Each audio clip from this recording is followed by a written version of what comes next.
between the Colonials and the colony of Tel in a best-of-3. Natal duly won, and so the Moor Cup was to make its home in the Garden province of Natal. However, the cup vanished for 81 years to mysteriously resurface in 1957 at King Sports in Pietermaritzburg, with the intervening years remaining unsolved to this day.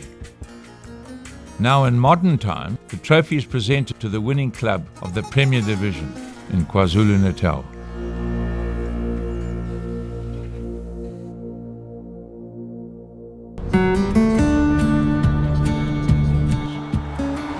After discovering interesting facts about the first recorded game in Natal, and having traced a link to Kimberley, where the Moor Cup originated, the next leg of our journey takes us to the Diamond Fields, where I've arranged to meet two of South Africa's most well-known rugby historians, Dan Retief and Hugh Bladen.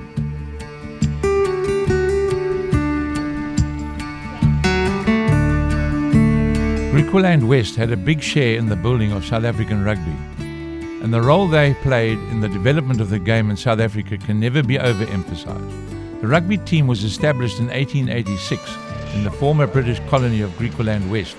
5 years later, during the 1891 British Lions tour to South Africa, Griquas played the British in Kimberley.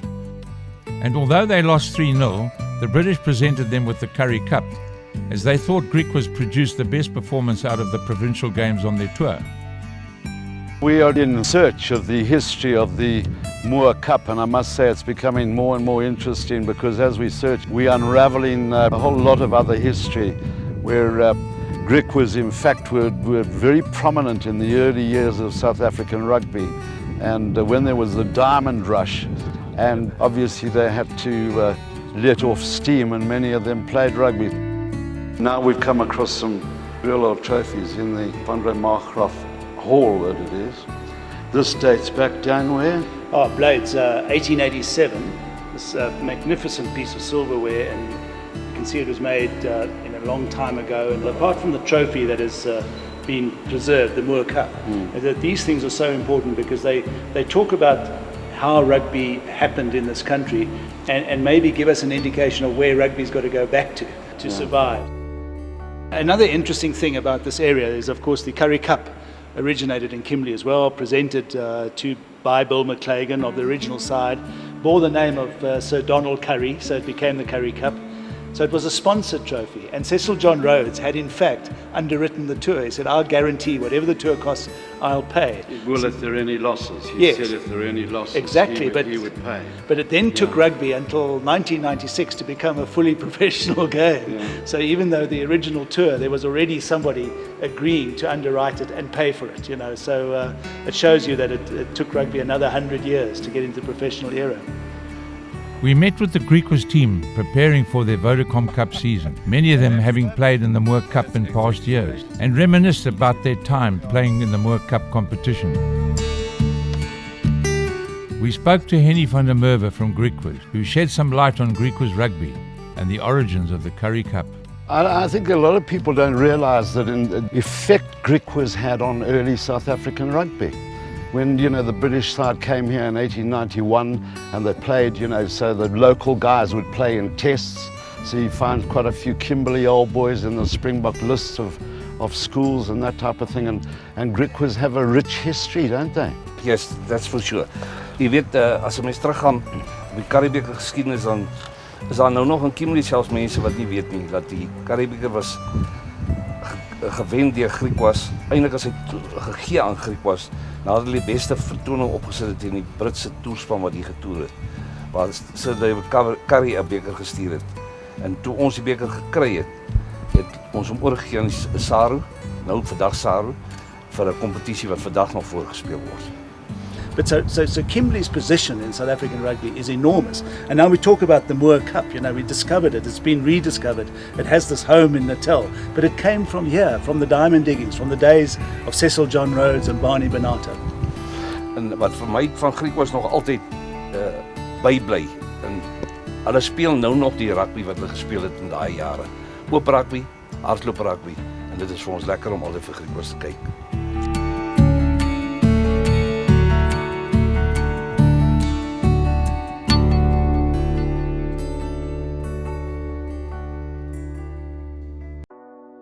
Well, we're into day 2 of this very interesting, thrilling experience of following the Moor Cup and going back in not only South African history but rugby history.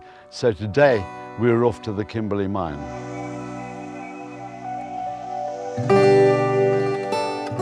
Kimberley, of course, is a town that is known throughout the world for its big hole, and from the big hole, known for diamonds. Today we're off to explore that a little bit more and take a trip back in time.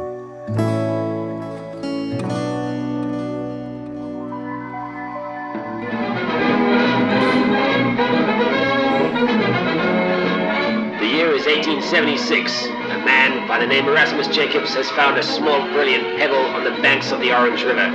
Later proved to be a 21-carat diamond and is to be known as the Eureka Stone.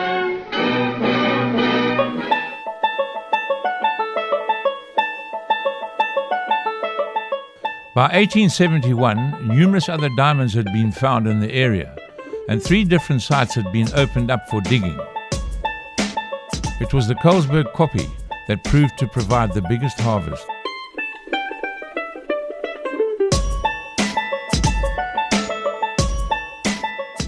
Before long, some 50,000 people had come from around the world to try and claim some of the precious bounty.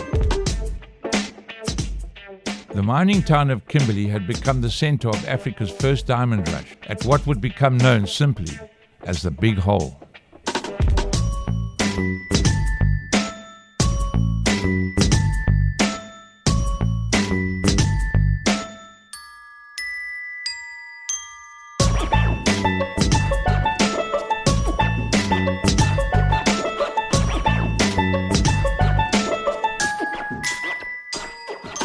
Digging was difficult. Staying healthy while working there was even more of a challenge. Sometimes hot and dusty, other times cold and damp. The diggings offered a life of hard labor, flies, mud, sly grog, sickness, but of course, diamonds. The De Beers Company really needs to be commended for the way they've created and preserved the Big Hole Museum. And in there is a display of how diamonds came to be so connected with South Africa, and a whole rundown of the dates. And then you suddenly realize the Moor Cup came into being in 1875, and there was the most perfect little spot in 1876 where we could have fitted it in. This gap, I would say, Blades, has been especially left. Well, one would... Yeah. I mean, isn't that special? It is the year after Stanley discovered Lake Victoria in the Congo River, and the year before Alexander Graham Bell invents the telephone. So that's how far back we're going with this trophy that was created for a rugby game. You know, so it really is absolutely fascinating. You know, they must have played down under ridiculously primitive conditions. No grass, I mean, probably thorns all over the place. And I read in one report that some guy fell on his elbow and broke his elbow and was, you know, almost have to have his arm amputated and that type of thing.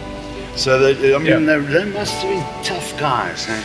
You know, you start getting to the point where Cecil John Rhodes appears. Yeah. And Cecil John Rhodes, of course, by foul means and fair, we're led to believe, formed the De Beers Mining Company, which has become the biggest diamond company in the world. They dominate the marketing thereof, and they've dominated the mining thereof for many years.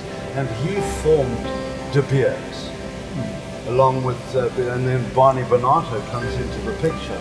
Do you know, when you think of it, I mean, by this stage, 1906, Paul Roos and his Springboks had already undertaken a Springbok tour in 1891. The British side had come out, and so the Currie Cup was got. Meanwhile, this trophy had gone missing.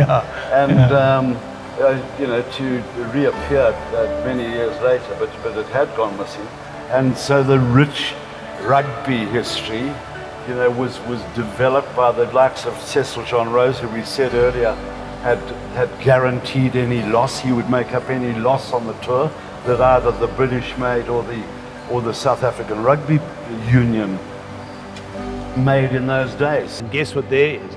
There's a gap in 1906 which is the year we became Springboks, when Paul Roos's team toured Great Britain, and Paul Roos got off the boat at Southampton where the Titanic left from. But in 1906, Paul Roos told the British press, when they said to him, "What shall we call your team?"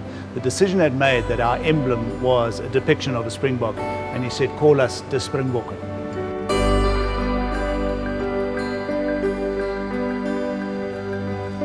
We've been on a journey of exploration to investigate the connection between a piece of silverware, the Moor Cup, the Kimberley Big Hole, Kimberley itself, and how rugby is connected.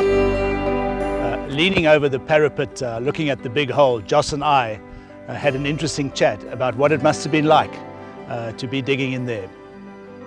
It's amazing, Dan, to think that George Moor spent hours toiling in the hole here and then was sent to Durban to recuperate.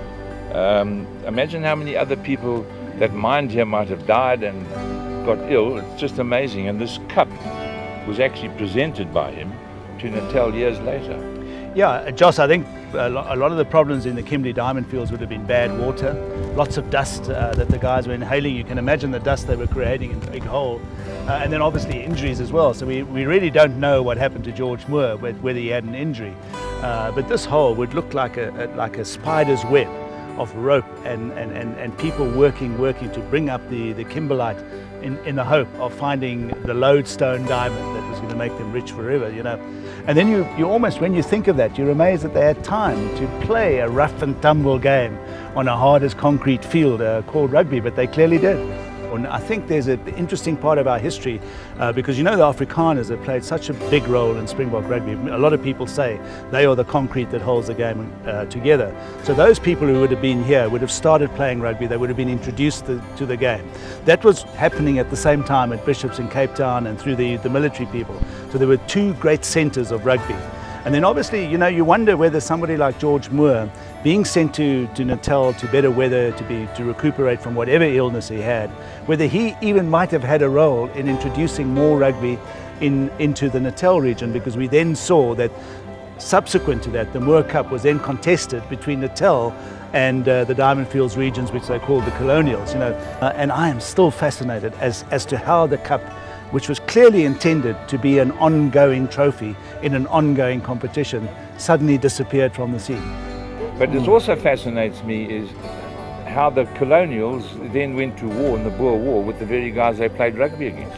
That was the last of the gentlemen's war, you know, Yeah. because it is chronicled in history that there was an agreement with General Cronje that they stopped the military activities to play a game of rugby. Of course, what is not said is that the game was never played because there'd been an ambush, and so they withdrew from this agreement that they would get together, shake hands, play a game of rugby, and then go back to the sieges and shooting at each other. A fascinating story, Dan. So let's go and join Blades in this historical pub in the village here and continue the story of this wonderful journey.